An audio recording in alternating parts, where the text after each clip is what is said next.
Hello everybody and welcome to my 80th VBA 2010 tutorial, and in this tutorial I'm going to show you how to use an OR statement instead of a AND statement in your SQL query. So I've added in a few more people into my users table. I've just got a few more in here, and I've now got some in London, some in Berlin and some in Paris. And what I'm going to do is I'm going to try and bring through everyone who is either in Berlin or is in Paris. So in order to do this, let's just move my database out of the way. And I'm just going to change this. So I'm going to get rid of my statement after where. And in here, I'm just going to put in city equals London, or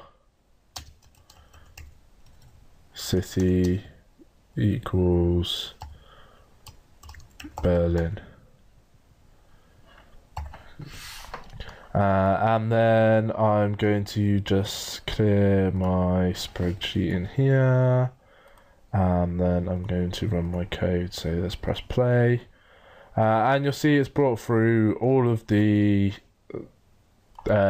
people from my database, except for Tina Turnerpipe, who is in Paris, so she hasn't been brought through. So let's look for everyone, and if they're either London or Berlin, it's brought them through. So the same way an if statement works.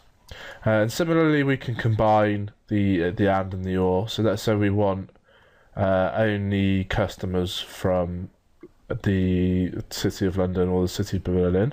So we're going to put an AND at the end. So AND user type equals customer. And what we're going to want to do is we're just going to want to put our brackets around this section. And what this will do is it will force it to treat all of this as one statement and then combine it with the AND. So it will do either that or that's true and that has to be true. Otherwise it might go either City of London is true or the City of Berlin is true and the customer is true, with the brackets that way, which is not what we want, because that would give us either people in London or customers in Berlin. So if we have any staff in London, it would still bring them through. Whereas as we do it like this, everyone has to be a customer. So let's press play on that. And you'll see that it brings through the same people, and that's because I didn't clear it off.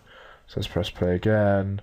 And it only brings through 4 people, because this time it's excluding the staff members here.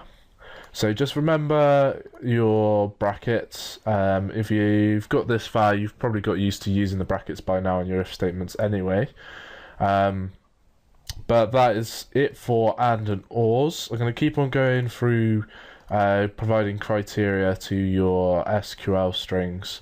We're going to start using numbers and dates and possibly booleans as well in the next couple of tutorials. So thanks for listening, and I hope to catch you soon.